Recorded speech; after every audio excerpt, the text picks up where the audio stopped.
நம்மளோட சேனல்ல பல கமெண்ட்ஸ் படிக்க முடியுது. அண்ணாமலைக்கு தேசிய பொதுச் செயலாளர் அப்படிங்கிற இந்த சூப்பரான பதவியை கொடுக்குறாங்க. இந்த பதவியை கொடுக்குறாங்க ஓகே.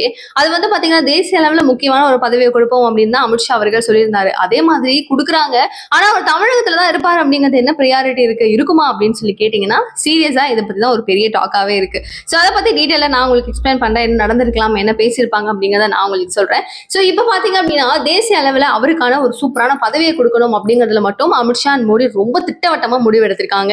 அண்ணாமலைக்கு என்னதான் வந்து அவர் ஒரு பதவியில இருந்துட்டு திரும்பவும் நயினார் அதுல வந்து உட்கார்ந்துட்டாலும் அவருக்கான ஒரு மவுஸ் குறைஞ்சிருச்சா அப்படின்னு கேட்டீங்கன்னா சான்ஸே இல்லை. முதல் பத்திரிகையில முதல் பேப்பர்ல போடுற அளவுக்கான ஒரு தகுதியோட இன்னமும் அவரு விட்ஸ்டாண்ட் பண்ணிட்டு இருக்காரு. நீங்களே யோசிச்சு பாருங்களேன். நம்ம வந்து சும்மா அவருக்கு ஒரு பதவி வரப்போகுது அப்படிங்கிற இன்னொரு அறிவிப்பே இன்னும் அவருக்கு வந்து லீகலா வந்து அனௌன்ஸ் பண்ணல. பட் பெரிய எம்பிஸ் இந்த மாதிரி அரசியல்ல முக்கியமான ஆட்கள் சொல்றாங்களே தவிர லீகலா இன்னும் வந்து ஒரு ஃபார்மலா அபிஷியலா அனௌன்ஸ் பண்ணல. அதுக்கு முன்னாடியே அவருக்கு இந்த அளவுக்கான ஒரு வாழ்த்துக்கள், இந்த அளவுக்கான ஒரு ப்ரியாரிட்டி இதெல்லாம் வந்து யாருக்காவது இருக்குமா? அண்ணாமலைக்கு தான் இருக்கு.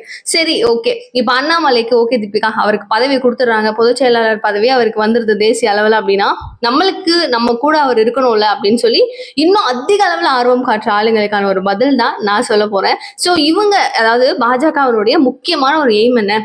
ஸோ வட மாநிலங்களை கவர் பண்ணுங்க. அங்க பாத்தீங்க அப்படின்னா டோட்டலா அவங்களுடைய சீட் கெப்பாசிட்டி அப்படிங்கிறது மிக அதிக அளவுல இருக்கு. கரெக்டா? குஜராத்ல அண்ட் மகாராஷ்டிரா அப்படி சுத்தி அவங்க சைட்ல பார்த்தோம் அப்படின்னா சூப்பரான ஒரு பேங்க் இருக்கு அவங்க கிட்ட. லைக் வந்துட்டு அவங்களுக்கு டெபாசிட் சூப்பரா இருக்கு. ஸோ இப்போ நம்ம தமிழக அளவில் அப்படின்னு சொல்லி பார்க்குறோம் அப்படின்னா சவுத் சைடில் நம்ம சைடு அந்த அளவுக்கு கிடையாது. நம்ம வந்து ஃப்ராங்க் டு பி அதை வந்து உண்மையான ஒரு விஷயம். பாஜக அவங்க வந்து அரசியலில் இவங்கெல்லாம் இருக்காங்கப்பா அப்படின்னு சொல்லி அந்த அளவுக்கான ஒரு எஃபிஷியன்சியாக அந்த குரோத்தை வந்து டோட்டலாக கிரியேட் பண்ணி விட்டது அப்படின்னு சொல்லி பார்க்கும்போது அண்ணாமலை தான் 3% இருந்து 11% அளவுக்கு உயர்த்திருக்காரு. அதுவும் பிகாஸ் ஆஃப் அண்ணாமலை.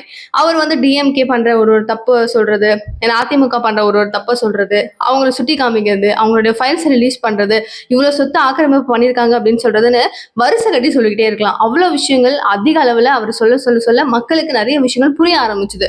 இது மட்டும்தான் அவருடைய பிக்கெஸ்ட் ஒரு குரோத்தாகவும் இருந்தது. கொஞ்சம் நேர்மையா இருக்காரு, மக்களுக்கு வந்து லாயலா இருக்காரு அப்படின்னு சொல்லிட்டு எல்லாருக்கும் ரொம்ப ஹாப்பியான ஒரு சுச்சுவேஷனோட தான் அண்ணாமலை இப்ப வரையும் நம்ம தூக்கி கொண்டாடிட்டு இருக்கோம் இல்லையா?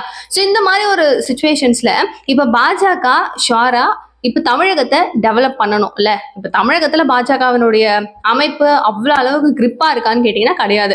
ஸோ தமிழகத்துல இப்ப அண்ணாமலை இருந்தாரு அப்படின்னா பாஜக கன்ஃபார்மா உயரும். மீதம் இருக்கிற நார்த் சைட்ல அவங்க சவுத் சைட் அந்த சைட்ல அப்படின்னு சொல்லி பார்த்தோம்னா அவங்க ஆல்ரெடி கொஞ்சம் டெவலப்டு தான். பாஜக வந்து ஒரு தேசிய அளவிலான ஒரு கட்சி அப்படிங்கிறதுனால அங்கெல்லாம் நல்ல ஒரு கெப்பாசிட்டியை பிடிச்சி வச்சிருக்கு. பட் நம்ம கிட்ட அப்படி கிடையாது. ஸோ தமிழகத்துல கொஞ்சம் அவங்க கால் தடத்தை புதைக்கணும் அப்படின்னு நினைச்சாங்கன்னா அண்ணாமலையால மட்டும்தான் முடியும் அப்படிங்கிறது நல்லா தெரியும். பிகாஸ் கோயம்புத்தூர் மதுரைக்கு ஒரு மாநாடுக்காக வந்திருந்தார் அமித்ஷா. அந்த இடத்துல வந்து அண்ணாமலையினுடைய பேரை தான் சொன்னாரு. அந்த பேருக்கு அப்புறம் வர அந்த கரகோஷங்களும் அந்த ஆரவாரமும் கேட்கணுமே பார்க்கணுமே அப்படி இருந்துச்சு. ஸோ அண்ணாமலை கொஞ்சம் உட்காருங்க போதும் ரொம்ப நன்றி அப்படின்னு சொல்லி அந்த அளவுக்கு லாயலா நடந்துக்கிட்டாரு.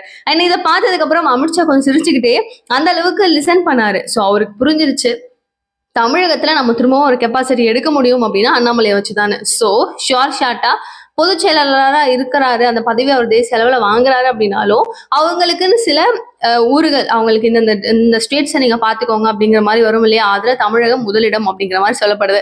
சரி ஓகே, என்ன நடக்குதுன்னு பார்க்கலாம். நிறைய விஷயங்கள் பேசலாம், தெரிஞ்சுக்கலாம். நிகழ்கால நிகழ்வுகளுக்கு சேனலை சப்ஸ்கிரைப் பண்ணிக்கோங்க. அண்ணாமலை அவர்கள் தமிழகத்துல இருப்பாரு அப்படின்ற விஷயம் தெரிய வரும்போது எவ்வளவு ஹாப்பியா இருக்கு உங்களுக்கு அப்படிங்கறத ப்ளீஸ் கமெண்ட் பாக்ஸ்ல சொல்லுங்க. Thank you so much for watching. Bye.